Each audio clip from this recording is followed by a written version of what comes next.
Film diawali dengan memperlihatkan dua orang mantan mafia di dalam penjara, yaitu Mandy dan Chewie, yang sedang membahas seputar dunia tinju.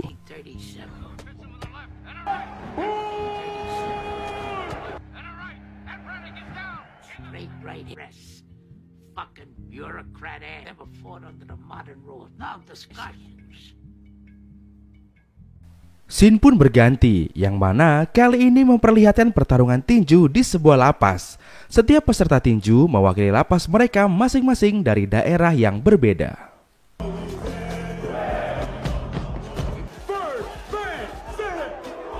Kali ini film langsung menampilkan pertarungan pemeran utama, yaitu Monroe Hudson yang mewakili lapas Sweetwater melawan Vert Van Zandt, seorang tahanan mantan anggota neo-Nazi yang mewakili penjara negara bagian Loda. Dan tanpa basa-basi lagi, pertarungan pun langsung dimulai. Yeah!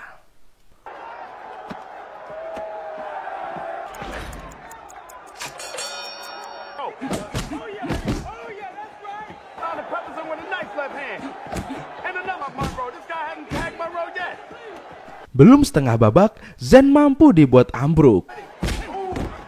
Namun, dia dapat berdiri lagi dan pertarungan pun dilanjutkan. Dan dengan serangan bertubi-tubi, akhirnya Monroe pun mampu menang hanya dengan 1 ronde.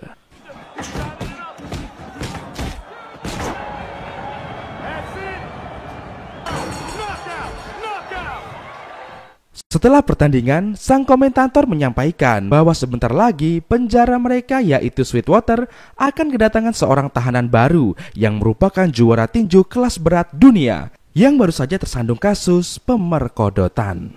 Dialah George Chambers atau sering dijuluki Iceman.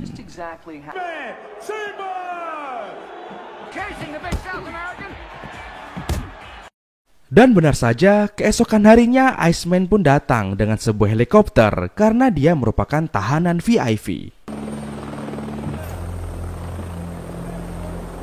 Di sini, Iceman sekamar dengan Mingo yang nantinya dia akan menjadi teman sekaligus tim suksesnya di dalam lapas. Got a name? Mingo. Don't need to make no new friends, keep a distance. Sesaat setelah mengutarakan kemauannya pada Mingo, tiba-tiba dua orang mantan mafia yaitu Mandy dan Chewie pun datang menghampiri Iceman. Di sini, Mandy menyampaikan bahwa Iceman adalah petarung yang hebat. Namun di penjara Sweetwater ini, mereka memiliki jawara tinju yang mampu mengalahkan Iceman.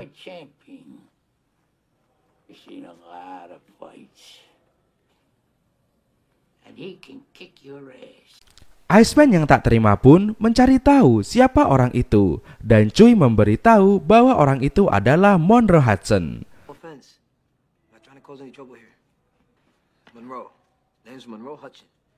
Saat jam makan siang, Iceman mencari Monroe. Di sini, Iceman mencoba memprovokasi Monroe. Namun karena Monroe tetap tenang, akhirnya Iceman yang tak tahan malah melayangkan sebuah tamparan ke arah Monroe. Keributan pun terjadi, namun petugas sipir segera memisahkannya. Iceman dibawa ke ruang kepala sipir dan dia diberi peringatan. Namun di sini Iceman meminta untuk dispesialkan di dalam lapas karena dia adalah seorang juara tinju dunia. Ya, intinya dia ingin menjadi orang yang paling ditakuti dan jadi penguasa napi di penjara Sweetwater.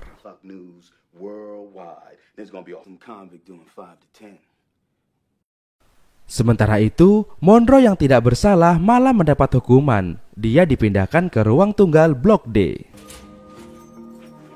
Di siang hari, Iceman berbicara dengan Mingo dan bertanya mengapa dia di sini.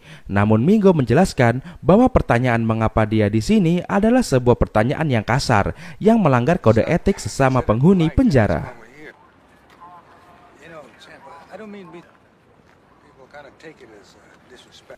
Namun emang dasar si Iceman ini bandel. Dia malah menanyakan hal itu pada sahabat Monroe yang bernama Redback.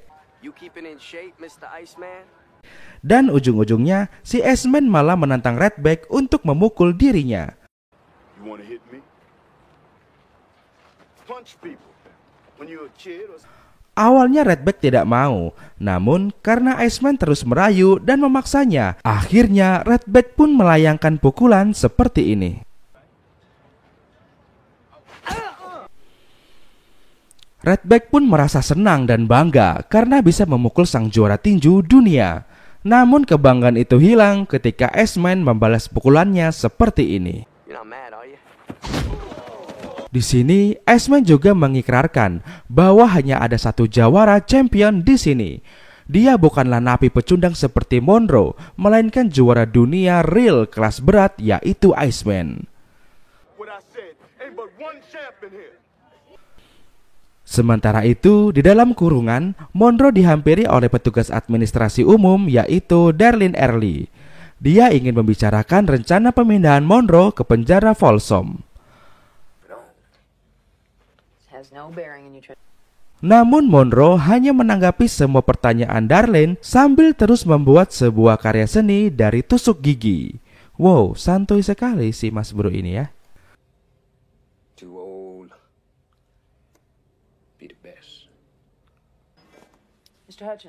Di suatu siang, Mr. Marker, sang oporsir penjara senior, menghampiri Mingo untuk menanyakan tentang suatu rumor, yang mana ternyata baru saja Iceman memukuli salah satu tahanan yang bernama Willard, mantan gembong garam haram yang hanya ingin mencoba ngobrol dengan Iceman.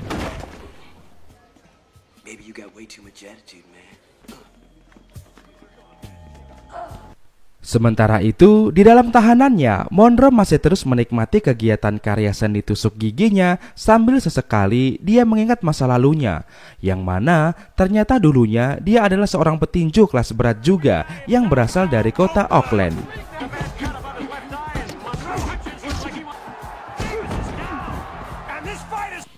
Di tanggal 15 Januari, tepatnya selepas ba'da sholat maghrib, seorang gadis malam bernama Antona, tapi kalau pagi berubah jadi Anthony, tiba-tiba datang dan menghampiri Iceman dan menyampaikan bahwa dia adalah hadiah dari salah satu napi yang bernama Saladin yang ingin menjadi teman Iceman. You take it. You do not refuse. Die. Let me help you out. Namun bukannya menerima hadiah ini, tanpa basa-basi Iceman pun langsung pergi mencari Saladin. Looking for Saladin. Singkat cerita, akhirnya Iceman pun bertemu dengan Eddie Jones, jomblo ngenes yang tak lain adalah Saladin itu sendiri, yang merupakan pemimpin geng pembunuh El Fazis. Di sini Saladin ingin mengajak Iceman bergabung dengan kelompoknya. Namun, Iceman yang merasa derajatnya jauh lebih tinggi daripada geng pembunuh El Fazis tanpa basa-basi langsung menampar dan menghajar Saladin serta kawan-kawannya.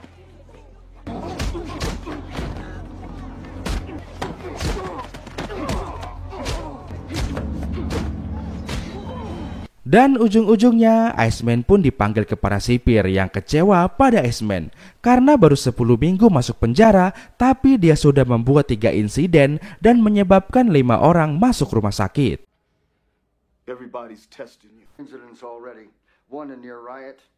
Sementara itu di sisi lain, Monroe sudah menyelesaikan karya seni tusuk giginya menjadi sebuah bangunan kastil ala Jepang. Di sini, tak sengaja dia juga mengingat masa lalunya yang mendapati istrinya sedang berselingkuh dengan pria lain yang membuat dia khilaf mengajar selingkuhan istrinya itu hingga koit dan menyebabkan dirinya masuk penjara seumur hidup. Scene pun berganti. Di siang hari, sang mafia besar yaitu Mandy Rapson meminta Cui untuk mengatur pertandingan sang jawara kelas berat Iceman melawan petinju jawara legendaris penjara Sweetwater yaitu Monroe.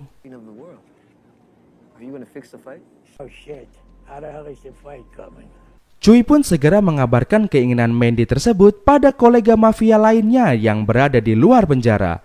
Namun Mandy memiliki kendala di izin kepala sipir dan dia meminta para kolega untuk mengatasinya, baik dengan cara baik-baik maupun dengan cara kasar.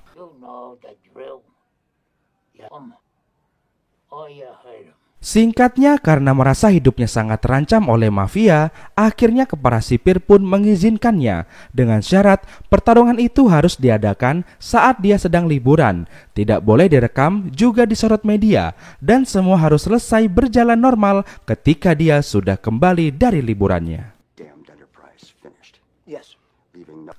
Di sisi lain, Iceman sedang mengobrol dengan koleganya yang bernama Young Lewis. Dia mengatakan bahwa dia akan dibebaskan dengan mudah jika dia mau melawan Monroe Hudson. Who's the punk? Don't tell me Monroe. Hal itu tentu saja membuat Young Lewis terkejut dan menerangkan pada Iceman bahwa Monroe sesungguhnya adalah petinju yang tak terkalahkan dari Oakland. Namun, Iceman menganggap itu sudah 10 tahun yang lalu dan kini juara dunianya adalah Iceman. 10 years. You too much, man. What? That's concern.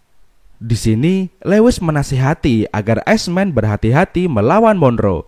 Namun Iceman yang salah paham malah merasa diremehkan dan akhirnya dia ngamuk.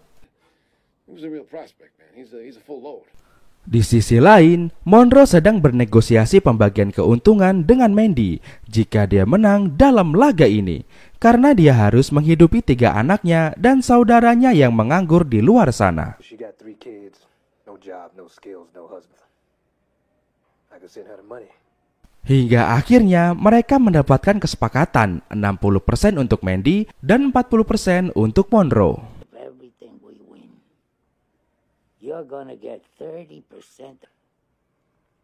That's it. Setelah berhasil mendapatkan kesepakatan dari Monroe, kini Mandy bernegosiasi dengan Iceman. Dan di sini Iceman ingin mendengar langsung tawaran dari Mandy yang akan membantunya keluar dari penjara jika dia mau melakoni laga ini. Was the bare knuckle fights of the 19th century. Otherwise, no fight. Now, how you gonna pull it off? Dan karena kesepakatan dari kedua belah pihak sudah diterima, latihan perdana 47 hari menjelang pertandingan pun dimulai.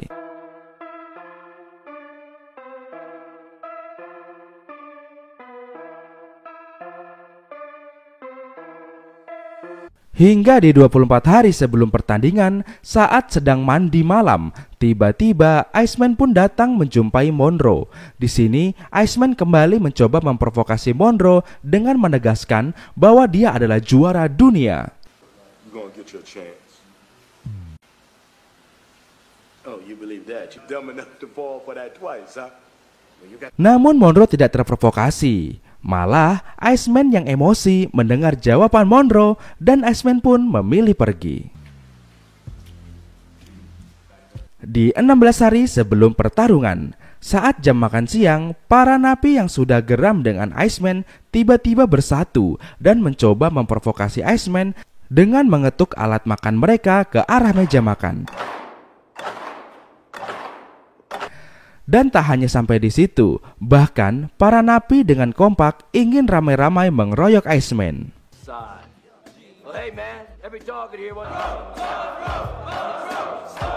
Namun untungnya, para petugas sipir segera sigap dan mengamankan Iceman dari amukan warga lapas. 9 hari sebelum pertarungan, Monroe dan Iceman terus meningkatkan intensitas latihan mereka masing-masing. 7 hari sebelum pertandingan, tiba-tiba kolega Cuy datang dan meminta Cuy beralih untuk berpihak pada Iceman karena mereka menganggap bahwa mereka akan rugi banyak jika bertaruh untuk Monroe. Namun, Cuy tidak mau karena Cuy tahu meski dibayar mahal, Monroe tidak akan pernah mau mengalah. Ditambah lagi, Cuy mengatakan bahwa Mandy ingin pertarungan yang adil. Chewie, we've been told. You hired me to look after Mandy. I'm looking after always about the money. You guys are way off Mandy's radar on this. Mandy wants a straight fight to the finish and that's it. 6 hari sebelum pertandingan, orang-orang yang pernah dihajar Iceman datang menghampiri Monroe dan ingin membantunya memenangkan pertandingan ini. Mereka berencana ingin meracuni Iceman sebelum pertandingan agar Monroe bisa lebih mudah mengalahkan Iceman. Crush him out. And I got another guy in the comments to give you the edge. Got it? Namun dengan kerennya, Monroe menolak semua cara itu dan berkata bahwa dia memang bukan orang baik, tapi dia juga bukan seorang pengecut. But I ain't no chicken shit either. 12 April pukul 7.30 malam.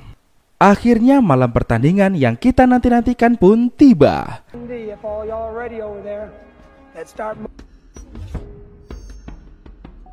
Sebelum pertandingan, Monroe dan Iceman mendapat terapi pijat dari manajer mereka masing-masing untuk merelaksasikan otot. Concentrate. We focus. We don't want the shithead to catch you cold. Sebelum akhirnya mereka pun memasuki arena pertandingan.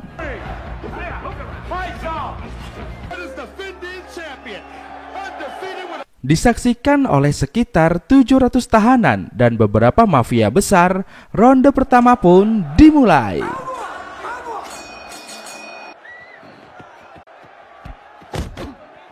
Backpedaling, circling, doesn't look like he's too willing to trade. Monroe swings and misses. Iceman counters with. Monroe mendapatkan beberapa bogeman di ronde ini. Namun Monroe masih bisa bertahan dan beberapa kali memberikan pukulan. No combination. Monroe's getting himself in combination. Right hand, left. Saling pukul-memukul pun terjadi di sini. Hingga di ujung ronde pertama, pukulan bertubi-tubi Iceman akhirnya bisa membuat Monroe jatuh. The hand right. Combination left to the stomach. Another left. Oh, an uppercut. It's down. 60 seconds. Waktu istirahat 60 detik. Di sini, Iceman terus mendapat diskriminasi dari penonton, sementara Monroe masih bisa bangkit untuk melanjutkan pertandingan. Dan tanpa basa-basi lagi, ronde kedua pun dimulai. Ain't working so far, baby. 10 seconds. Right into round 2. Di awal ronde kedua, terlihat Monroe lebih agresif dalam menyerang. Namun di ujung ronde kedua, lagi-lagi Iceman meluncurkan serangan bertubi-tubi yang membuat Monroe kembali jatuh. Waduh, gawat nih. Ayo penonton berdoa dulu supaya Monroe bisa menang. Iceman pun terus memprovokasi kemarahan penonton dengan berkata-kata kasar, sementara Monroe masih berusaha memulihkan keadaannya. One cocky son of a bitch. He's already knocked him down. Got everything going his way. Oh, that Iceman is Hingga akhirnya ronde ketiga pun dimulai. his way. Round 3. Di awal ronde ketiga, Iceman terlihat semakin percaya diri menyerang Monroe. Both brothers come back. He's looking for that big punch to end it up. Both of these men are great warriors. Namun karena keasikan menyerang, tanpa disadari Monroe menemukan suatu celah yang membuatnya berhasil mendaratkan pukulan yang membuat Iceman terpental mundur ke belakang. And the Iceman is on the hunt. He's on the. Oh my God! Devastating left hook for Monroe. The Iceman is staggering. Dan dengan serangan bertubi-tubi, akhirnya kini gantian Monroe berhasil membuat Iceman tersungkur. Leave it. No. And the right hand puts down in his career. 60 seconds. Iceman yang tak terima masih terus berusaha menyerang Monroe meskipun bel ronde berakhir sudah dibunyikan berkali-kali. The Iceman's gone absolutely crazy. This could be it. Oh my God, he's gone plus fucking crazy in there. Namun untungnya manajer Iceman berhasil menenangkannya sebelum dia didiskualifikasi. Pandemonium under control. Mandy Rabson dan Chewie sangat senang melihat ini, sementara Iceman ngamuk-ngamuk di sudut ring. People gonna be talking about this for the rest of their life. And if I knew. Hingga waktu istirahat pun berakhir dan pertandingan ronde keempat pun dimulai. You can do it. Kick his ass. Let go out, baby. Don't let up. Go out. Monroe has definitely turned this fight around. That was the toughest round in the Iceman yang sudah ngamuk kini menyerang Monroe dengan penuh emosi. Sementara Monroe yang sudah mengetahui celah permainan Iceman kini terlihat semakin tenang dan terus melakukan perlawanan. Monroe hits him with a right hand, left hand, and they're hooking up, toe to toe. Monroe switches to southpaw.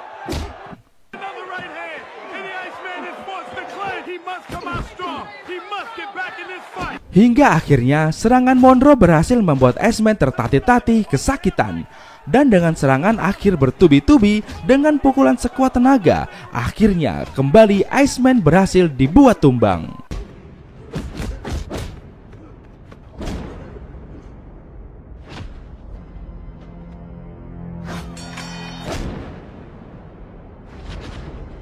Dan Monroe pun menang.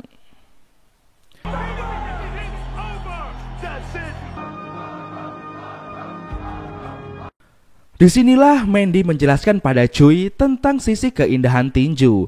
Ketika dua orang pria sedang bertarung, tapi hanya satu pria yang menang, karena dialah yang terbaik. This is a thing of beauty. The goddamn sport is about. 3 minggu setelah itu, Mandy Rabson pun meninggal. Dia sudah menepati janjinya memberi uang pada Monroe, dan Iceman pun sudah bebas bersyarat. 3 weeks after the big fight. He kept the Stripstein for another thing. His lawyer... Tidak ada yang tahu mengenai kekalahan Iceman dari Monroe di dalam penjara. Berita kekalahannya hanya menjadi sebuah isu belaka. Dan 11 bulan kemudian, Iceman menjalani laga untuk merebut kembali gelar juaranya melawan Briscoe. Dan dia pun berhasil merebut kembali sabuk juara dunia kelas beratnya dengan mengalahkan Briscoe.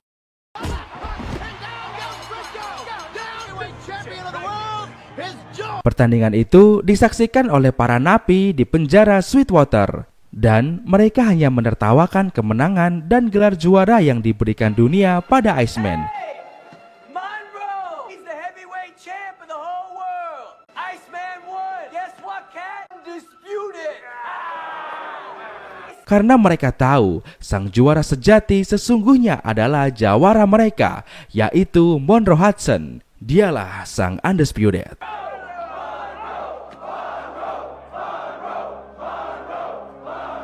Tamat. Sungguh akhir yang sempurna. Wow, keren banget jalan ceritanya. Kira-kira pelajaran apa yang kalian dapat dari film ini, guys? Tulis di kolom komentar ya. Kasih tahu gua. Oke guys, sampai di sini dulu ya perjumpaan kita. Akhir kata untuk menghemat kuota, sampai jumpa lagi di video Sensasi Trends berikutnya. Bye bye. Let your house, baby! Don't let up! Go at it! Stick it! Monroe has definitely turned this fight around. That was the toughest round in the...